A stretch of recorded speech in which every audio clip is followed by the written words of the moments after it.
ओम साई राम। साईं दरबार के YouTube channel पर मैं साईं सोमन सभी साईं भक्तों को दिल से स्वागत करता हूं। आज के इस वीडियो का शुरुआत मैं बाबा के कुछ भक्तों के द्वारा भेजे गए मैसेज से शुरू करता हूं। बाबा के कुछ भक्त हैं जो ये पूछते हैं कि वो बाबा को याद करते हैं, बाबा की पूजा करते हैं, बाबा के लिए व्रत भी रखते हैं। वो ये भी कहते हैं कि उनको बाबा के प्रति पूरा विश्वास है, पूरा श्रद्धा है, लेकिन उसके बावजूद भी बाबा उनकी बात नहीं सुनते। सबसे पहले तो मैं ये बता दूं, अगर आपको विश्वास है तो आपके मन में संदेह नहीं आना चाहिए। जिनको अपने मन में किसी के विश्वास होता है वो उनके बारे में अपने मन में किसी भी तरह की संदेह नहीं रखते। अगर आपने बाबा पे विश्वास किया है, बाबा पे भरोसा किया है, तो उस भरोसे को कायम रखिए। उसके ऊपर किसी भी तरह का संदेह मत रखिए। जब हमारे मन में किसी भी तरह का संदेह आता है, किसी भी तरह का शंका आता है, उस वक्त हम अपने परमात्मा से अलग हो जाते हैं, दूर हो जाते हैं। इसलिए कभी भी अपने मन में संदेह को आने मत दीजिए। जो आपके मन में भरोसा है, जो आपके मन में श्रद्धा है, उसे बरकरार रखें। शंका दरअसल हमारे मन का जो नेगेटिविटी है वो है, और ये जो नेगेटिविटी है इसका काम यही है कि आपको हमेशा आपके परमात्मा से दूर रखना। क्योंकि जितना आप अपने परमात्मा के पास रहेंगे, जितना आप अपने भगवान के करीब रहेंगे, आपकी नेगेटिविटी आपसे उतना दूर रहेगा। और जितना आप अपने परमात्मा से दूर होते जाएंगे, वो नेगेटिविटी धीरे धीरे आपको जकड़ लेगा और आपको अपने परमात्मा से पूरी तरह से अलग कर देगा। बाबा के कुछ भक्त ये कहते हैं कि उनके ऊपर बहुत सारा कर्जा है, उनके ऊपर बहुत सारा तकलीफ है, उन्हें शायद ऐसा लगे कि उनको शायद मरने की नौबत आ गया है। तो ये सब जो चीज़ें हैं ना, ये सारे बहाना है। क्या बाबा ने आपसे खुद आके कहा था कि आप उनके लिए व्रत रखें या उनके लिए भूखा रहें तो ही वो आपकी बात सुनेंगे? जी नहीं, उन्होंने ऐसा कभी नहीं कहा। उन्होंने ऐसा कहीं पे भी नहीं कहा। हम अगर सच्चरित पढ़ते हैं तो वहाँ पे बस एक ही जगह पे हमें ये पता चलता है कि बाबा ने सप्ताह पारायण करने के लिए कहा था, जिसे लोग महापारायण के नाम से जानते हैं, ग्लोबल पारायण के नाम से जानते हैं। ऐसे बहुत से ग्रुप हैं जो इस तरह पारायण पाठ कराते हैं। वही एक चीज़ है जो साईं सच्चरित में लिखा हुआ है। जो हम व्रत रखते हैं या इस तरह का कोई भी एक्टिविटी करते हैं, वो ये सब कुछ हमारे मन के ऊपर है, अपने विश्वास के ऊपर है। ऐसा आपको बाबा ने करने के लिए नहीं कहा है। ये आपने अपने भक्ति और अपने प्रेम की वजह से किया है। तो इसे आप एक तरह का सौदा ना बनाएं। इसे इस तरह का ना समझें कि मैंने ये किया है, इसके बदले बाबा मुझे ये देंगे। इस तरह का विचारधारा एक तरह का सौदा हो गया। और भगवान के भक्त अगर भगवान के साथ सौदा करने लगे तो फिर वहाँ विश्वास और आस्था नाम की कोई चीज़ नहीं बचता है। वैसे आस्था और विश्वास ये दोनों सब सुनने में तो एक जैसे हैं, लेकिन दोनों में बहुत बड़ा फर्क है। अगर आप इसे अच्छी तरह और ध्यानपूर्वक इसे समझने की कोशिश करेंगे तो आपको समझ में आएगा। आप आस्था को बरकरार रखेंगे तभी आप अपने परमात्मा और अपने गुरुदेव के करीब रहेंगे। और विश्वास को आपने इस तरह का सोच लिया कि मैंने भगवान के ऊपर भरोसा रखा है, विश्वास किया है कि वो मेरा ये सारा दुख दूर करेंगे और उसके बदले में जो है मैं उनकी पूजा करूँगा और मैं उन्हें चढ़ावा चढ़ाऊँगा और नैवेद्य के तौर पे अच्छे अच्छे पकवान खिलाऊँगा, मिठाई खिलाऊँगा, घर से कुछ और बनाया हुआ खाना खिलाऊँगा और बदले में जो है बाबा मेरी ये तकलीफ दूर कर देंगे।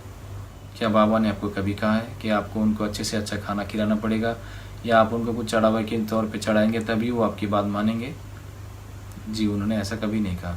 ये सब कुछ आप अपने मन की भक्ति और प्रेम से करते हैं। इसे आप किसी भी तरह की सौदा ना बनाएं। बाबा के एक भक्त कहते हैं कि वे लोग बैंक से एक बहुत बड़ा कर्जा लेके एक बिजनेस शुरू करना चाहते थे। उन्होंने शुरू भी किया, लेकिन किसी भी वजह से वो बिजनेस नहीं चला और वो कर्जे में डूब गए। अब वे कहते हैं कि वो लोगों ने व्रत रखा है और साईं सच्चरित का भी पाठ करते हैं कि आपको मैं डेली पूजा करूंगा, आपको चढ़ावा चढ़ाऊंगा और बदले में आप मेरा ये जो लोन वाला प्रॉब्लम है आप इसे चुकता कर देंगे। इस तरह की सोच दरअसल एक तरह का सौदेबाजी हो गया।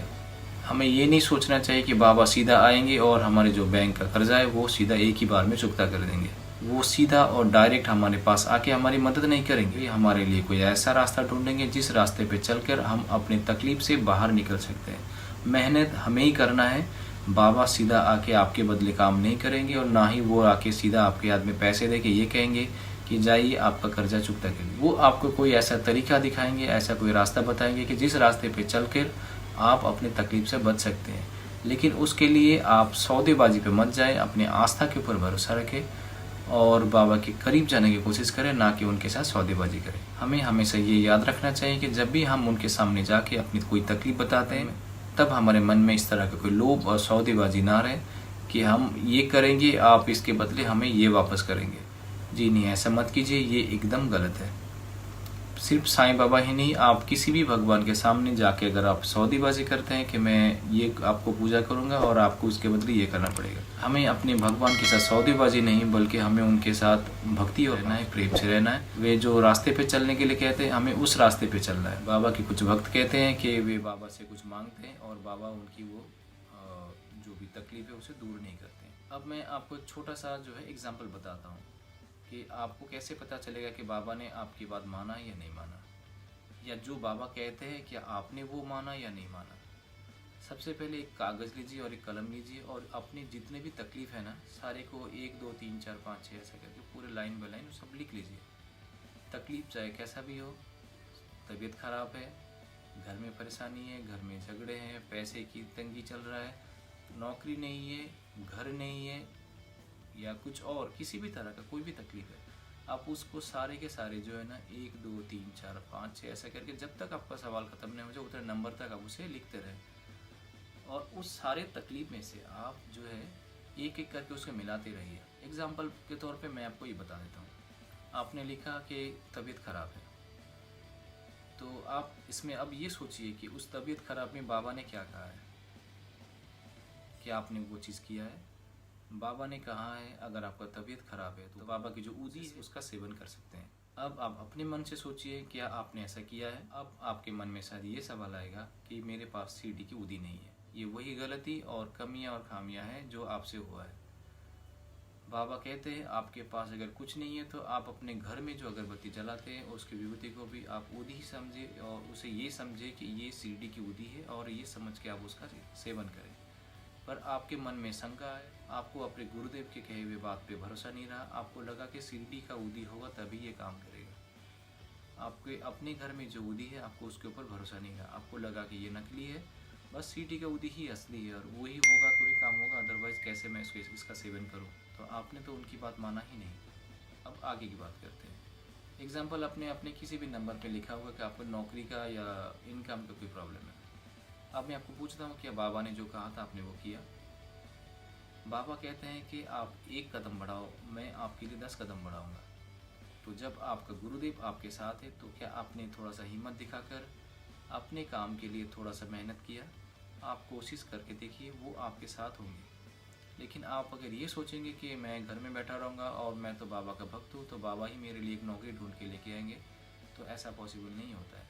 वो कैसे आपके लिए नौकरी ढूंढ के लेके आएंगे। आप कोशिश करेंगे तो वो आपकी मदद करेंगे, आपके साथ में रहेंगे और वो शायद वो नौकरी आपको मिल जाए। अब आता हूँ कि अगर किसी ने अपने सवाल में ये लिखा है कि उन्होंने बैंक से कर्जा लिया था या कहीं से कुछ कर्जा लेके कहीं पे कुछ इन्वेस्टमेंट किया था और उनको वहाँ पे जो है नुकसान हो गया, लेकिन उनके घर में बाबा के मंदिर है, वो रोज़ पूजा करते बाबा की। अब मैं आपको पूछता हूँ, आपने घर में मंदिर में बाबा को तो पूजा किया, क्या आपने बाबा के बताए हुए रास्ते पे चला। बाबा के रास्ता यही है, अगर आपका जितना भी आपका सामर्थ्य है उसके हिसाब से आप गरीबों को मदद करें, उनको खाना खिलाएं। क्या आपने ऐसा किया है। जी नहीं। जब आपके पास धन संपत्ति था तो आपने उसे दूसरी तरह से उसको इस्तेमाल करना चाहा, उससे और कैसे फ़ायदा मिले आपने उसके लिए कोशिश किया। घर में आके आपने महंगे महंगे फल और प्रसाद तो अपने बाबा को चढ़ाया, पर उनके जो सबसे करीब रहने वाले लोग हैं, जो गरीब है, भूखे हैं, आपने उनको खाना नहीं खिलाया। अब आता हूँ अन्य सवाल पर। बाबा के ऐसे बहुत से भक्त हैं जो ये कहते हैं कि वो उनके बहुत दिन से वो लोग शादी के लिए कोशिश कर रहे हैं, उनके घर वाले, पर उनकी शादी नहीं हो रही। तो मैं इस बारे में बताना चाहूँगा कि आप बाबा के ऊपर भरोसा रखें, इसमें आपको किसी भी तरह का नुकसान नहीं है। हाँ, शायद अगर आपको उम्र गुजर जा रहा है तो ये सोचने वाला बात ज़रूर है, लेकिन आप उनके ऊपर भरोसा रखें। वो अगर इस तरह से लेट कर रहे हैं तो इसका मतलब शायद आपके लिए कोई पॉजिटिव साइन भी हो सकता है। ऐसा नहीं कि शादी नहीं हो रहा है तो बाबा नहीं चाहता कि आपकी शादी हो। शायद आपकी शादी का एक सही वक्त है और जब वो सही वक्त आएगा तब आपका शादी वैसे भी हो जाएगा।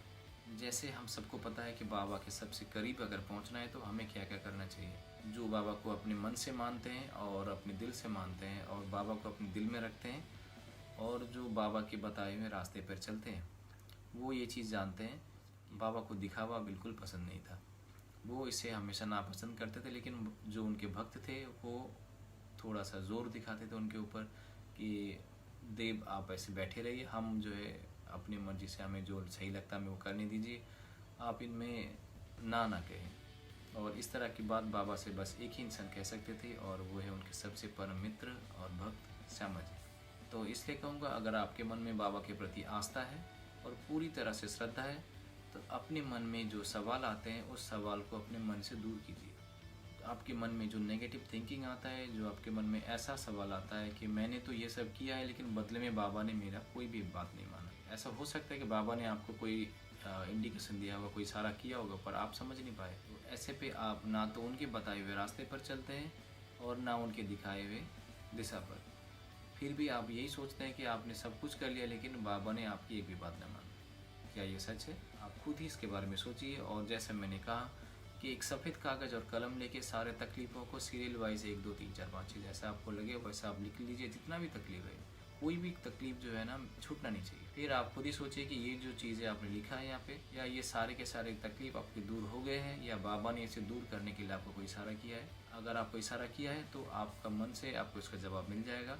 और फिर ये सोचते रहिए कि इस तकलीफ़ से बचने के लिए बाबा ने सच्चरित्र में क्या कहा है, और वो जवाब जैसे आपको मिलेगा आप उसे उस सवाल के बगल में लिख दीजिए। ऐसा करते करते आपके बहुत सारे सवाल का जवाब आपको मिल जाएगा। जो थोड़े बहुत सवाल का जवाब बाकी रहेगा उससे आप कोशिश कीजिए कि बाबा ने जो रास्ता दिखाया है या जो बताया है उस रास्ते पर चलकर कैसे उस सवाल का जवाब पाया जाए। ऐसा कभी मत सोचिए कि आपने बाबा के लिए व्रत रखा है और कुछ और एक्टिविटीज़ किया है तो उसके वजह से जो है बाबा सीधा आ जाएंगे और आपकी वो तकलीफ़ जो है ना वो दूर करके चले जाएंगे।